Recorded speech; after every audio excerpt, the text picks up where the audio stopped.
I've been delivering food at night for the better part of a year. It started out as me getting some extra cash, and now I do it just to make ends meet. Bills have gone up. Most of the time, it goes without a hitch. I do my work, get paid, and sometimes a nice tip, and then go about my day or night. Thus far, I have not had any Karens or weird behavior, except one time. Nothing serious, like what I'm about to tell you about. I picked up the food like usual, and followed the GPS to their location. They wanted me to knock, and then leave it on their front step. Pretty easy, and minimal human contact. I pulled up, and saw a row of dark houses. The street itself was dark too. My headlights were the only lights going in, and I instantly felt unsafe. I'm not one to judge. I've seen some bad spots myself, and I thought that they may have wanted to save on the electric bill. Normally, when people see me arrive, they're looking at the blinds or the curtains at me, but they were dead quiet. I sent a message ahead, telling them that I had arrived, and they told me to place it on the step. The lead up to the driveway had bushes on the path, making it hard to see, and I did not like that. During the day, it probably would not have been so bad. I sent another message. Hey, can you turn on the lights, or can you come down to the car? It was quiet, and I watched those 3 dots bounce. They must have been really slow at typing. Finally, it came up with a single word. No. I was mad when I saw it, and struck the side of my car. I took a photo for evidence, hoping that I wouldn't lose the fee, and contacted the delivery company, telling them I felt unsafe, and I left. I checked the receipt, and I saw that the meal in total came to about $40. I wasn't going to risk my life for that. I expected a dispute, but there was nothing. No negative review came up either. The only thing that did was a notice to be careful when delivering to that area. Realistically, they could have blacklisted the street if they wanted to. I did some more investigation, and it turns out that other delivery drivers had been sent down that street, and most like me had the sense to get out of there as well. Except for 2. A man and a woman who had since gone missing. Where I live is kind of known as a hotspot for human trafficking, so most locals know to be wary around the sketchy areas, but these 2 were from out of town. I still deliver as I have to, but I am cautious, and I carry to ensure that I will be safe. Sometimes I'll bring a friend with me to make sure that I'm okay. My girlfriend has also asked me to come too, but I've refused her. My friend and I decided to drive past the houses during the day. He heard the stories, so we made our way down the street. It was quiet, and all of the houses all looked abandoned. Many were boarded up or had the windows broken. Other than 2 burnt-out cars, ours was the only vehicle on that street. I realized how the streetlights were not working properly that night. I pulled up in front of that house with the bushes, and in daylight, it was hard to see. People could have definitely been hiding in there. I nearly drove off when my friend smacked my arm and pointed to the yellow police tape around the scene. He wanted to get out and go check it, but I said no. I drove away before he could actually get out, and we have not been back since. I did not Google any more of what happened, and I really don't want to know. As soon as I can get a job that earns more, I'm not going to be delivering anymore, but that's my story anyway. Back in 2023, me and my partner were both living in his mom's house. Most days, we get home from work at about 5 p.m., get dressed, and then we would go into these woods in the hills just outside the town that we live in. For context, these woods as a whole are 12 miles long and 4 miles wide. There's a break in the woods of farmland and fields, creating separate woods over these hills with different names. You can walk through these woods if you want. There are paths winding through most of the woods as trails, and if you want to walk over the span of hills from one side to the other, you can. Most of it is through the woods and uphill if you're coming from the south. The one we always went to is called Windown Woods. So me and my partner will go to these woods nearly every day after we finish work, just to go for a walk or a smoke or both. We went about doing our usual routine, walking around and talking about our days, following the trail in these woods that loops around a large set of trees, with more around you on the outside. It would kind of look like a messed up dot from a bird's eye view, I guess. We were walking on the path that takes you back up towards the top of the woods, point A, and the path that takes you down towards the car park once you get to the meeting point of all the paths. Then we see this man in the distance walking down the path at point B. Point B is one of the trails that just goes up into the woods beyond Windown. We've still got to get to the meeting point of all of the paths to get back to the car. At this point, he's pretty far away from us still, but I had a bad feeling, because the first thing I noticed about this man when we got closer was that he was wearing office shoes and carrying a pair of hiking boots while seemingly on a walk in the woods. We were talking about this as we were walking up and laughing about how strange it was. The guy was walking faster than us as he was going downhill and reached the meeting point of the paths a few minutes before we did, but we could see him the whole time. When he got to the meeting point of the paths, all he did was stand there. He did not do anything. He just stood there and was looking around. I had a really bad feeling at this point, as he did not even look like he was lost. He just looked like he was waiting for something. Me and my partner were pretty weirded out at this point, and were thinking about turning around and heading back down into the woods and going back around the long way just to get away from this guy's weird vibes. In the end, we decided that walking back down into the woods would ultimately look way too suspicious, as the man had definitely seen us walking up the path towards them the same time we'd seen him walking down, so we just kept walking up. The whole time, this guy is standing still there, looking around with these shoes in his hands. Having no other choice than to walk past this guy to get down the path to the car park, we went up and past him. Getting close to him, I saw something that worried me more than it weirded me out. This guy had a backpack on, and there was a handle coming out of it. 100% the handle of a hammer or an axe. I knew it could not have been anything else. He hadn't been on a phone at all the whole time we'd seen him, not even when he was just loitering around. Just more and more stuff adding up and freaking me out. As we walked past him and started down the path towards the car park, the guy decides he knows where he needs to go, without getting a phone out or a compass, nothing, and just starts walking down behind us. At this point, I was freaking out, and so was my partner, who doesn't usually get paranoid about stuff like this because I do it all the time for no reason. But this guy was not right. There were no other cars in the car park except for mine, so he had no reason to be walking there. We were walking as fast as we could without running away from this guy, and after what felt like a lifetime, we got to the car. We locked the doors and drove off. I did not even look back. To this day, I think about that guy and how strange he was acting, but then again, I think about how strange we were probably acting too, and maybe that poor guy was just simply on a walk.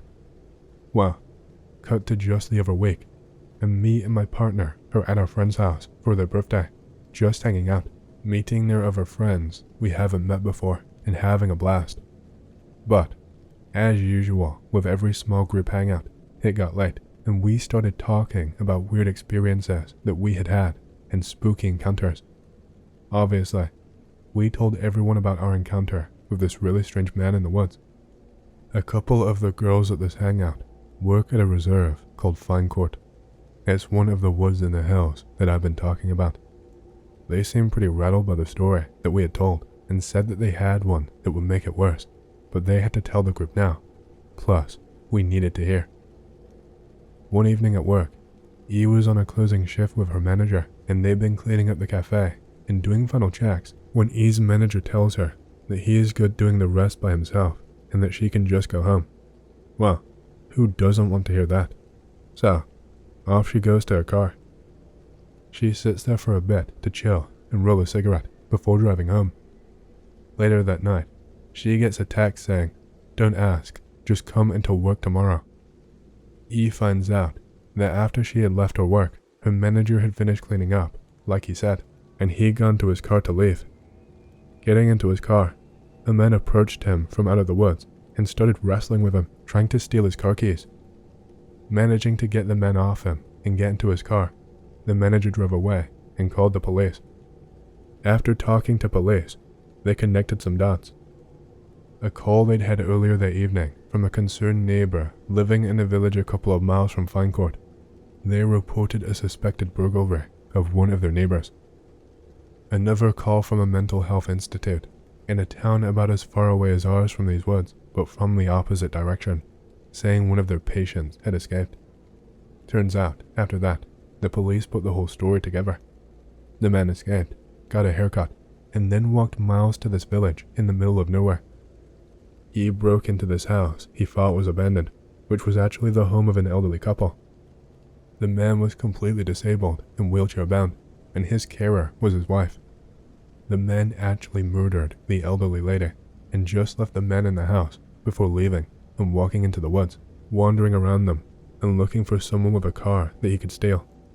That's when he ended up at fine court and tried to take his manager's car, running off into the woods again to find someone else.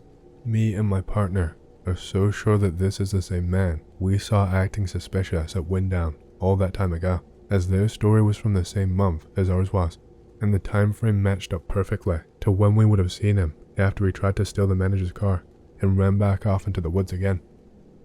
The police caught him the next day, just wandering around the woods up there. He was following us back down to the car, but who's going to jump two guys in an open space where one of us could have easily made it to the road? I think he was trying to freak us out and get us to go back into the woods when he stopped at that meeting point and was lingering around. But I don't know. This still horrifies me to this day, and I just needed to get it off my chest and share this with someone. Be me, maybe 10 years old, being babysat with my brother. We're bored, so the three of us start crank calling people. My turn to crank call someone, but too scared to, so I dial my own number. Using an old rotary phone. Dial my own number. Get busy signal. Don't hang up the phone. Just listen to the busy signal for a very long time. Busy signal stops after maybe 5 minutes. Not really sure how long it took. 30 years ago. Slight pause, with no sound at all on the phone. Suddenly hear the phone start to ring, through the earpiece. Rings a couple times, and then a man picks up. Ask who it is. Man says he is me. He says my name. We talk to each other for about 2 or 3 minutes until I freak the fuck out and have to hang up. Can't believe I just talked to myself on the phone. Babysitter and brother don't believe me. We laugh it off, but I know that what just happened really happened. Couple months later, maybe a year, family is at a family friend's house. Parents are talking, and family friend says that if you call your own number, you can actually talk to yourself. I butt into the conversation and tell my experience.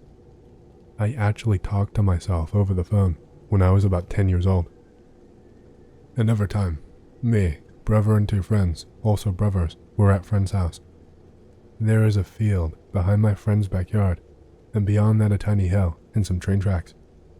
Also a 4 to 5 foot tall wire fence to keep kids off the tracks. Field runs all the way down the street in the back of the houses and leads into a park. Sitting on friend's swing set, shooting the shit. A kid comes walking up to us through the field and asks if we want to see giant spiders. Fuck yeah.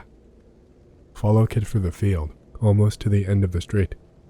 He stops and points at the wire fence. On the fence were 2 giant spiders, almost as big as the fence. Repeat, fence was 4 to 5 feet tall. Spiders were black and yellow, but I only remember them having 4 very long legs. Body of the spider was probably about 2 feet, and with the legs, they were about 4 feet. This was back in the 70s. No robots and shit, and if it was fake, we would know it. Wasn't fake. They moved their legs. Kid says that one day, the spiders are going to come down in spaceships and take over the world. Years after, when the 4 of us would tell the story about the giant spiders, me and my brother's friend always remembered the spiders being 4 to 5 feet tall, while my brother and my friend recalled the spiders being only about as big as the palm of their hands. I know they were huge, because they were as big as the fucking fence. Would love to talk to my friends about this again, but haven't seen them in 25 years. I personally think they may have actually been aliens, but they made us remember seeing them as spiders, and that is why my brother remembers them being a different size than me. We'll never know. Be me, living alone. Get home from shitty job with enough time to put my feet up and watch a show or 2 before I have to appease the stomach gods. Halfway through an episode of Mythbusters, when I hear something in the dark, outside my house, something like scuttling claws against wood. I live in Australia, so critters like possums and shit are a common occurrence. Turn on the backyard light and step outside. Nothing is on the veranda, no signs of possums. Go back inside, paranoid a little. I found a ripped open possum the other day in my backyard, but we have a few cats in our neighborhood, so nothing much to worry about. Go inside and finish the episode. Nothing noteworthy for the rest of the night till bed. In bed, lights out.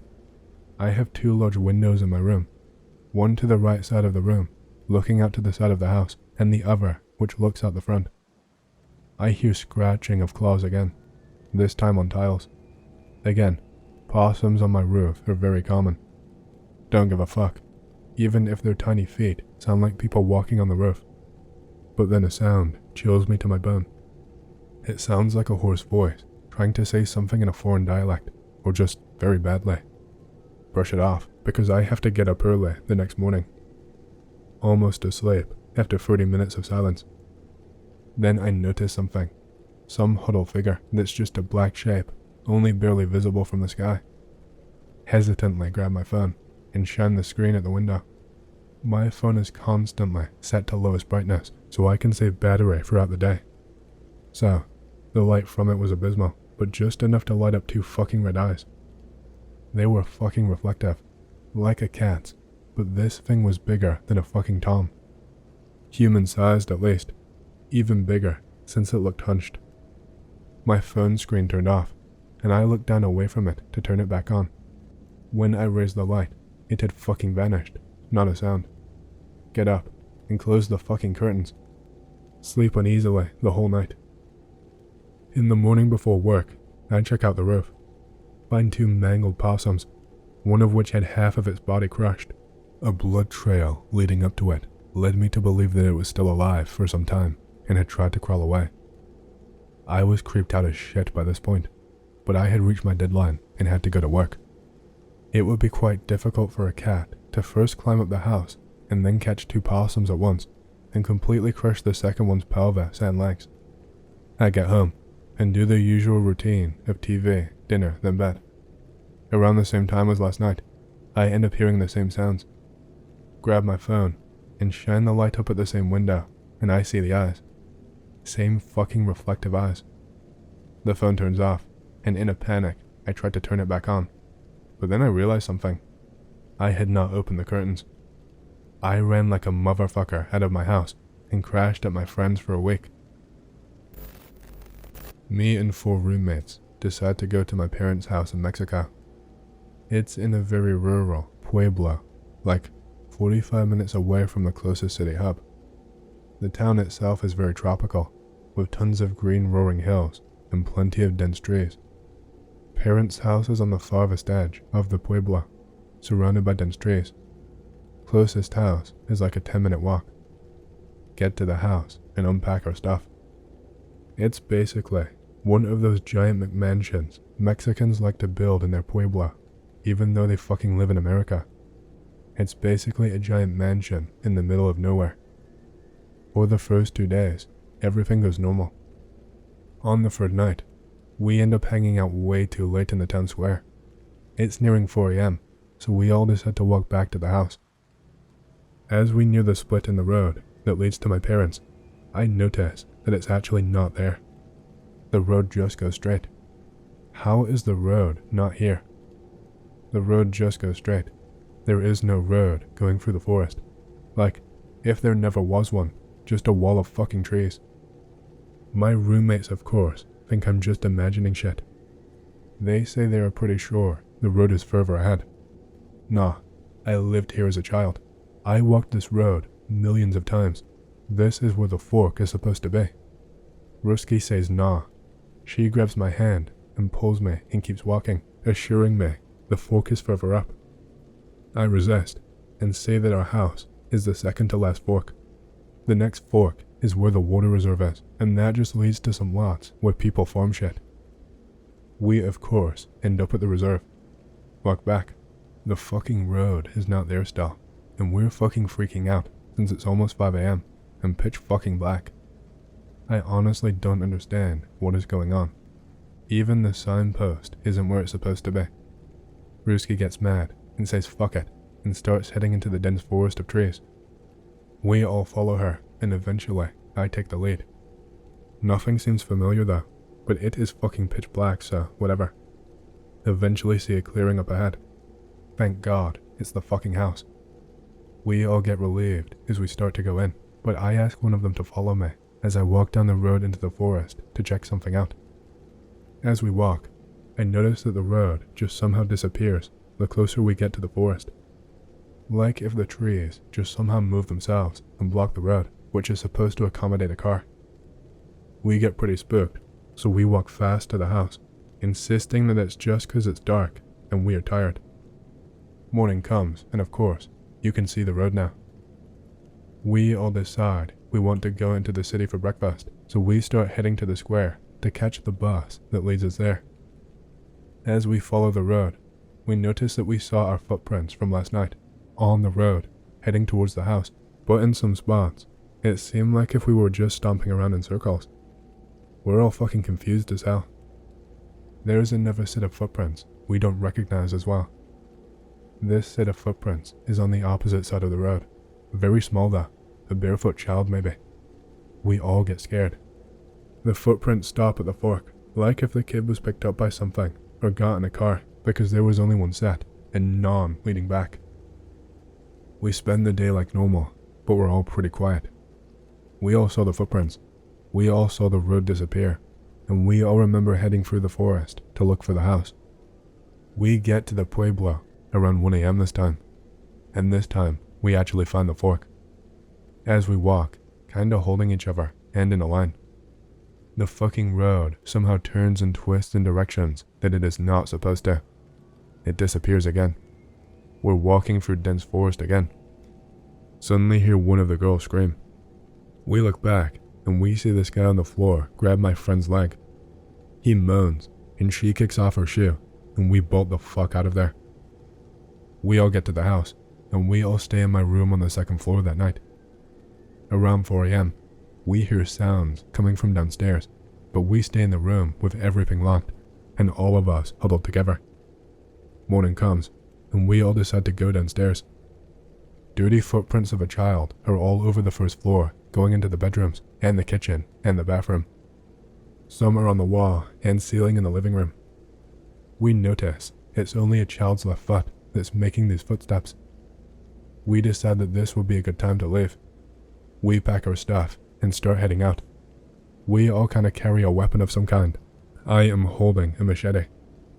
As we walk, we notice something neon green on the side of the road.